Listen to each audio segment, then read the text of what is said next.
महंगाई मुक्त भारत के लिए वस्तुओं के दाम में वृद्धि के खिलाफ त्रिपुरा प्रदेश कांग्रेस दल की ओर से एक विरोध जुलूस का आयोजन किया गया। जुलूस त्रिपुरा प्रांतीय कांग्रेस भवन से अगरतला राजमार्ग तक चला। उस दिन प्रदेश कांग्रेस अध्यक्ष बिरजित सिन्हा समेत कांग्रेस पार्टी के नेता मौजूद थे। जिस तरह से वस्तुओं की कीमतें बढ़ रही है, उसमें केंद्र और राज्य सरकारों की कोई भूमिका नहीं है। वस्तुओं की बढ़ती कीमतें लोगों की क्रय शक्ति से परे है। दाल, तेल, केरोसिन, डीजल, पेट्रोल, रसोई गैस, जिस तरह से ये कीमतें बढ़ रही है, आम आदमी ये सब नहीं खरीद पाएंगे।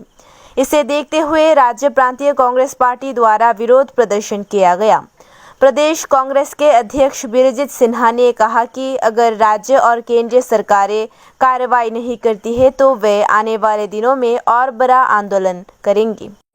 एवं राज्य द्रव्यमूल्य बृद्धि মানুষের ক্রয় ক্ষমতার বাইরে চলে গেছে, তারই প্রতিবাদে আমরা আজকে কংগ্রেসের তরফ থেকে আমরা একটা প্রতিবাদ র্যালি করব।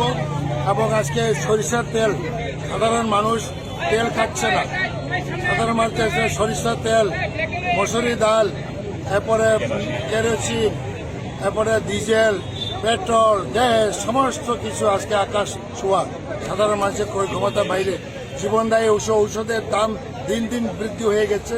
সুতরাং একটা অসহায় অবস্থার মধ্যে সাধারণ মানুষ রয়েছে। তার জন্য কংগ্রেস পার্টি আজকে বিক্ষোভের জন্য আমরা আজকে সিদ্ধান্ত নিয়েছি। আমরা টুকেন আজকে বিক্ষোভ করব। আগামী দিনে বৃহত্তর আন্দোলন শুরু করছি জেলায় জেলায়।